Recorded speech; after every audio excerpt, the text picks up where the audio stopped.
Instituição Fiscal Independente prevê aumento de 12 bilhões de reais no déficit das contas do governo federal. Relator do Código Penal, o senador Antônio Anastasia, diz que não tem pressa para apresentar seu parecer. Texto que traz novas penas deverá ser dividido em duas partes. Comissão da Reforma Política na Câmara aprova fundo público para financiar campanhas eleitorais. Destaques desta edição do Senado Notícias.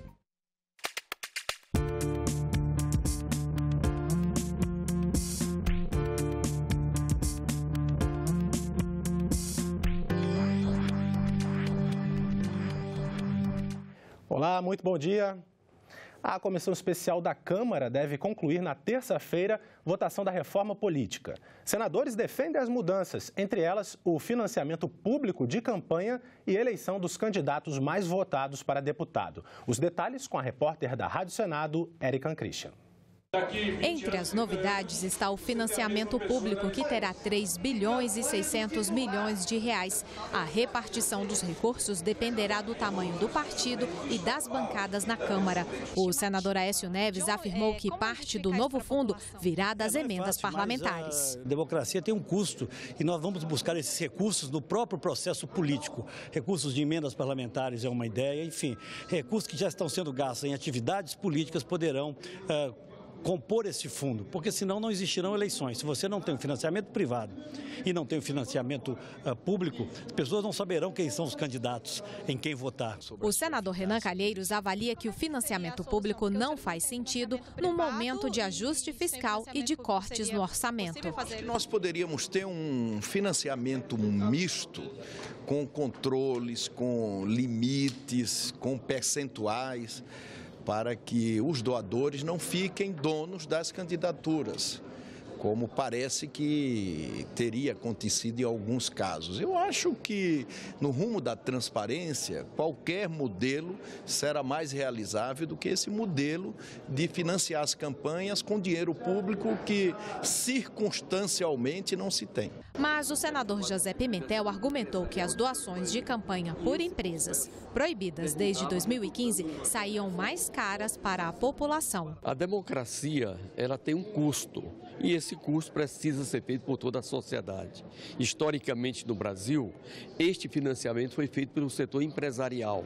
Era o chamado financiamento empresarial de campanha. E esse processo terminava resultando numa corrupção muito forte no Brasil. A comissão especial aprovou ainda o voto distritão, que vai assegurar a eleição dos deputados mais votados. Em 2022, valerá o distrital misto. Nas disputas para a Câmara Federal e para as assembleias estaduais, o eleitor terá que votar duas vezes, uma no candidato e outra no partido. A reforma política também altera a data das posses e acaba com o mandato vitalício dos ministros dos tribunais superiores, que serão nomeados para um período de 10 anos. O presidente do Conselho de Ética, senador João Alberto Souza, aceitou a denúncia do senador José Medeiros contra o senador Lindbergh Farias por quebra de decoro parlamentar durante a reunião da última quarta-feira. O relator do caso será sorteado na próxima reunião do colegiado, ainda sem data marcada. Em nota, Lindbergh classificou a denúncia como oportunista e disse que o Conselho está desmoralizado depois do arquivamento da representação contra o senador Aécio Neves. A Instituição Fiscal Independente, órgão de fiscalização das contas governamentais, ligado ao Senado, divulgou nesta quinta-feira o relatório de acompanhamento fiscal do mês de agosto. A previsão de déficit nas contas do governo federal subiu 12 bilhões de reais, comparada com a mesma do mês passado. O diretor executivo da Instituição Fiscal Independente, Felipe Salto, aumentou a projeção de déficit do governo para este ano. No relatório do mês passado, o rombo nas contas seria de 144 bilhões de reais, mas agora ele calcula que será de 156 bilhões. Para o ano que vem, as contas fecham no vermelho em 153 bilhões de reais. De acordo com Felipe Salto, o ajuste fiscal tem conseguido estancar a sangria nas contas públicas, mas o aumento aumento da arrecadação ainda é incerto, sem a garantia de que vai entrar mais dinheiro em caixa. E com as sinalizações de que o governo vai aumentar as despesas, Felipe Salto calcula que as contas só fechem no azul em 2023. A estimativa da LDO 2018 é de que isso ocorra um pouco antes, em 2020. Durante a coletiva de imprensa desta quinta-feira, Felipe Salto apontou que os índices da indústria e do comércio pararam de cair, mas ainda não dão sinais claros de retomada. A boa notícia, segundo ele, é de que o cenário internacional tem se mostrado favorável à economia brasileira. E depois de mais de 3 horas de reunião entre o presidente Michel Temer, os ministros da área econômica e parlamentares, nessa quinta-feira, o anúncio do governo de revisão da meta fiscal ficou para a próxima segunda-feira. E você sabia que participar do processo político, das decisões que são tomadas aqui no Senado, não é tão complicado? O cidadão pode mandar suas críticas a projetos que estão sendo votados aqui, fazer contato com os senadores e até propor que o Senado analise um novo projeto de lei. Vamos falar sobre isso com a Sabrina Mâncio, que é apresentadora do programa Alô Senado. Tudo bem, Sabrina? Como é que vai funcionar isso? Bom dia, Tiago. Bom dia a você que está em casa nos assistindo. Hoje eu vou contar um pouquinho sobre o E-Cidadania. O que é esse E-Cidadania? Ele é um portal que foi criado pelo Senado em 2012 para estimular o contato direto do cidadão com o processo legislativo. E você pode participar desse processo legislativo por 3 formas. A primeira é a ideia legislativa. Você pode dar sugestão de ideia legislativa aqui. Dando a sugestão nesse site, o projeto fica aberto para receber consultas públicas, para receber os apoios da população, e quando atinge 20 mil apoios, ele vai ser tramitado para a CDH, ele vai virar sugestão de proposta legislativa e vai ser debatido pelos senadores. A segunda opção é a consulta pública. O que é a consulta pública? Todos os projetos que estão em tramitação no Senado, eles ficam abertos para votar. Então, você pode ir nesse site aqui, nesse item, você clica em consulta pública, você pode dar a sua opinião. O que acontece? O legal é que na página da consulta pública você consegue ver quantos apoios tem. Na consulta pública não tem nada de... a opinião da população é mais ilustrativa, né? Uhum. E o terceiro é o evento interativo. No evento interativo você pode mandar perguntas e seus comentários sobre as sabatinas e as audiências públicas que estão acontecendo aqui no Senado. Uhum. Perfeito. E na TV Senado também é possível ter essa participação, não é, Sabrina? Como é que poderia ser feito isso aqui, pelos telespectadores da TV Senado? Então, Tiago, tem muitas possibilidades. Quando a sua pergunta, se você mandar a pergunta para a audiência pública, ela não for respondida, a gente do Alô Senado pode pegar essa pergunta e levar para o senador responder. O Alô Senado estreia hoje, às 8 da noite, a gente tem um encontro marcado aqui. Então, você pode mandar a sua pergunta pelo nosso WhatsApp, que é o 61 999 66 1616, ou então ligar de graça para o 0800 61 22... Sabrina, vamos de novo, porque ficou um pouquinho pequeno aqui. Qual é o número que a pessoa pode mandar? Então, são duas possibilidades de você falar direto com a gente no Alô Senado. Primeiro, pelo nosso WhatsApp, que é o 61 999 66 1616. Tá certo. E a segunda, você pode ligar de graça para o Alô Senado, que é o 0800 61 2211. Aí a gente pega a sua pergunta, vai lá no senador e pede para responder para você. É isso aí, muito obrigado, Sabrina. E você, cidadão, fiscalize.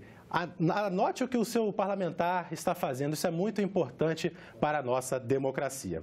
E o Senado retomou a tramitação da reforma do Código Penal. A proposta foi elaborada em 2012 por uma comissão de juristas que tinha a tarefa de atualizar o texto, que é de 1940. Muito obrigado. O senador Antônio Anastasia é o responsável pela análise do projeto e já adiantou que não tem pressa. E o objetivo fundamental da metodologia que adotei é tentar dividir a questão da parte geral e da parte especial. Repito, sem pressa, sem nenhum assodamento, com muita cautela, como demanda uma matéria com essa dimensão e com essa complexidade. A parte especial trata dos crimes em si, identifica cada um e define as penas. Já a parte parte geral é aquela que cuida das formas de aplicar a lei, das suas características gerais, e foi reformada em 1984.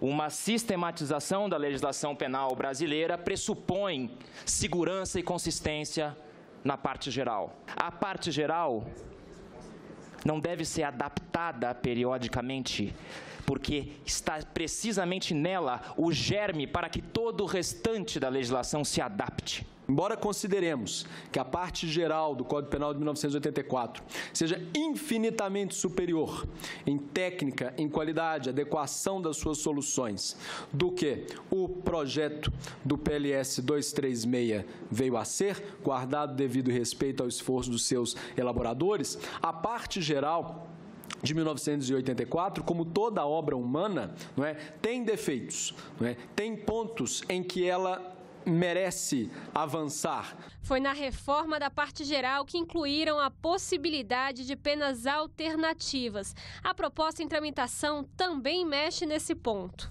Realmente é um ponto que tem que ser melhorado no Código Penal, tem que ser melhorado na nossa proposta, mas que jamais poderia ser resolvido dessa forma cômoda e pouco leal do projeto de lei 236. Na realidade, parece que o projeto de lei 236 não é muito favorável às penas alternativas porque ele restringe ainda mais a possibilidade de aplicação dessas penas. O texto estabelece penas mais rigorosas para os casos de homicídio e torna mais difícil a progressão de regime. Ele também enquadra a corrupção como crime hediondo e torna crime o financiamento ilegal de campanhas eleitorais, o enriquecimento ilícito de funcionários públicos e ainda os maus tratos a animais. Ele também cria a responsabilidade penal da pessoa jurídica. A própria ideia de responsabilizar uma pessoa jurídica significa que alguém vai responder pelo que decidiu outra pessoa. Isso não bate com os princípios básicos do direito penal. E a reforma do Código Penal é o tema da nossa entrevista de hoje aqui no estúdio. Vamos receber, para aprofundar o assunto, o defensor público Carlos Praxedes. Ele vai explicar melhor quais são as mudanças previstas no Código Penal e de que forma elas, então, serão efetuadas. Bom dia, doutor André, tudo bem? Bom dia, Tiago. Prazer estar aqui, prazer falar com os telespectadores da TV Senado. Perfeito. Doutor André, o Código é de 1940. Sim. O senhor concorda que é necessário haver uma mudança nele? Olha, eu acredito que é o momento de nós darmos ao país um novo Código Penal, sem dúvida, né? Porque o Código ele é de uma época de 1940, ele foi editado nessa época, entrou em vigor em 1942. Portanto, acho que está mais do que na hora de realmente nós termos mais uma legislação, né, que possa contemplar todas essas condutas que hoje estão aí afligindo a sociedade brasileira. Perfeito. Agora, na reforma, o relator deve apresentar o texto em duas partes. Sim, sim. A primeira mais geral, com princípios doutrinários, sim, sim. E a segunda com as penas dos crimes. Com o estabelecimento de crimes, né?